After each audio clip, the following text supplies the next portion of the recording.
Dying Light is one of those games that has a bunch of fun little hidden secrets and Easter eggs that just make exploring the game so much fun. I've done 10 hidden secrets videos for games like Cyberpunk, The Witcher, and Baldur's Gate 3, so I thought I'd make a 10 hidden secrets video for Dying Light as well. There's even a secret in this video that I haven't really seen anyone else talk about, so make sure you stick around for that one. But if you know of any hidden secrets that I don't cover in this video, then feel free to leave a comment and maybe I'll make a part 2. But let's get into 10 hidden secrets in Dying Light that you may have missed. Dying Light has become a staple for zombie media in the last decade. But before Dying Light, Left 4 Dead was the zombie game to play with your friends. Well, Dying Light pays a little homage to Left 4 Dead. If you come to this location in the slums, you won't find killers being hung, but you can find a bakery named Left 4 Bread, which is not only a really cool name for a bakery, but it's also a play on the name Left 4 Dead. In the following DLC, there is a side quest called Going Postal, where you search for a child's missing package. I promise I'm not a Minecraft YouTuber, and while searching the post office, you can find a package that's from the Left 4 Dead bakery as well. During the side quest, Rupert the Gunsmith, you have to enter an abandoned daycare. Inside, you can find a pink teddy bear that you can interact with. Touching the pink teddy bear causes it to say I love you, but if you keep pushing its buttons, haha, it will tell you to stop touching it, and its eyes will even turn red until it eventually explodes. Stop it. You asked for it. After the big kaboom, you can find the teddy bear looking like Kurt Cobain, as well as the blueprint for the stasis field projector in its place, which is a silly grenade that is very tedious to craft. But this grenade just lifts zombies up into the air, holding them in place until they are slammed on the ground with the gravitational pull of the sun. There is a secret Freaks of Nature spot located here in the countryside, and over on that small island off in the distance. This Freaks of Nature encounter is also a little bit different. Once you reach the small island, you'll notice two Freaks of Nature, one named David and another named Goliath, which is a reference to the iconic tale of David and Goliath. The zombies in Dying Light have a few hidden secrets of their own as well. Virals in Dying Light are the zombies that run at you faster than a low-income neighborhood when they see a parked Amazon truck, but these zombies are people who have just recently turned, so they still have some memories of running and climbing, and if you kick these zombies, they will occasionally beg for help before turning back into zombies, showing that there is really a person trapped inside, which basically goes against everything zombie media tells you. Please, no, When playing the following DLC, you'll eventually get a side quest called Drought, where you have to clear out a water plant. Once you get inside, you'll hear two bandits talking about someone that sounds very familiar. This is actually a reference to the Bloody Baron from The Witcher 3. The bandits even argue over what happened to him, mentioning both possible fates for the Bloody Baron and his wife. That is, until the third bandit tells them to shut up. I've seen him with his wife up in the mountains. Oh, please. You've been here this whole fucking time. I ain't lying, motherfucker.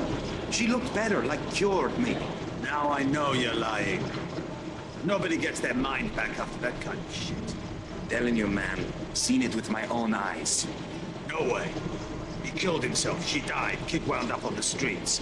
Got it in her head she was a witch hunter or some shit. Who? The second kid? No, dumbass. The first one. Yeah, well, no witches around here. Just fucking zombies. He always drank too much. He got drunk, hit her, she miscarried. Everything went downhill after that. He didn't kill himself. You know so much? Then where is it, huh?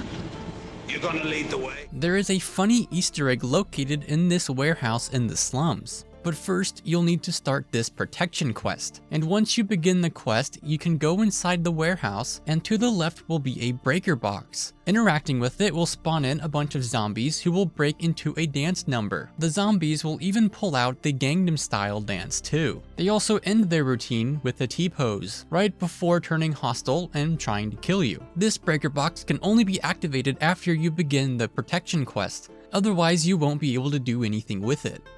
Within your quarters inside the tower, you can find an autistic guitar, and interacting with it will only play a couple of notes. But if you make your way to the school, inside one of the classrooms, you can find a closet that you can search, and inside you'll find a guitar lessons book. So make sure you pick that up. But you can only enter the school during the siblings' main quest or during the cease and desist side quest, so make sure you don't forget. Once you make your way back to the tower, interacting with the guitar will play an autistic cover of the Dying Light main theme.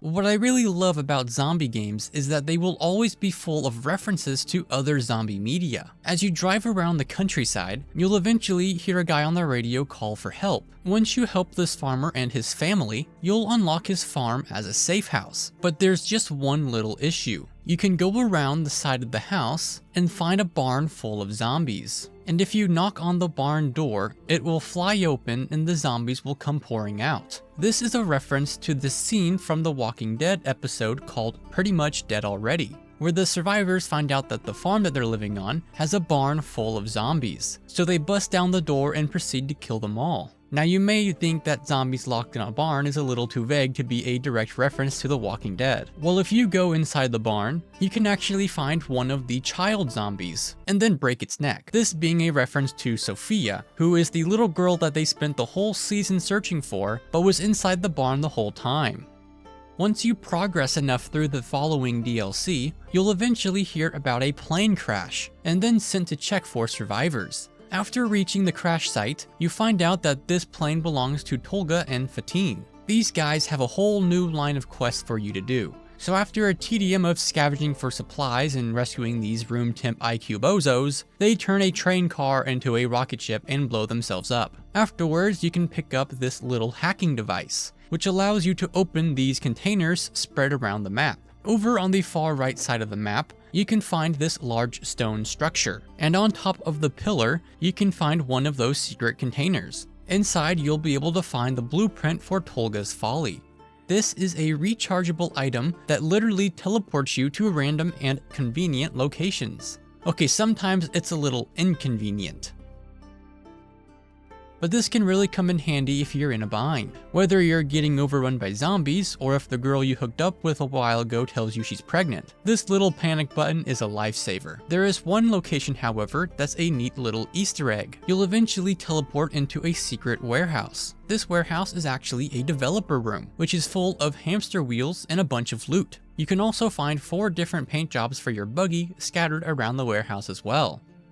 The last hidden secret is a reference to the iconic movie, The Silence of the Lambs. There is a side quest you get inside the fishing village called Where's My Mother? This quest takes you on a long hunt for a missing mother. You have to search a bunch of empty houses, talk to an annoying child, talk to a bunch of villagers, interrogate this absolute c**t, find the missing mother's missing kid, but this eventually leads you to Selim, who claimed to have killed her. And after you defeat a bunch of virals, Selim knocks down the door and tries to kill you too. The key word being try. Once you make your way into the basement, you can find a basket with some lotion inside. This is a reference to this iconic scene from The Silence of the Lambs. Put the fucking lotion in the basket! Anyways, that was 10 hidden secrets and Easter eggs in Dying Light that you may have missed. If you like this kind of content, then make sure you subscribe so you don't miss the next video.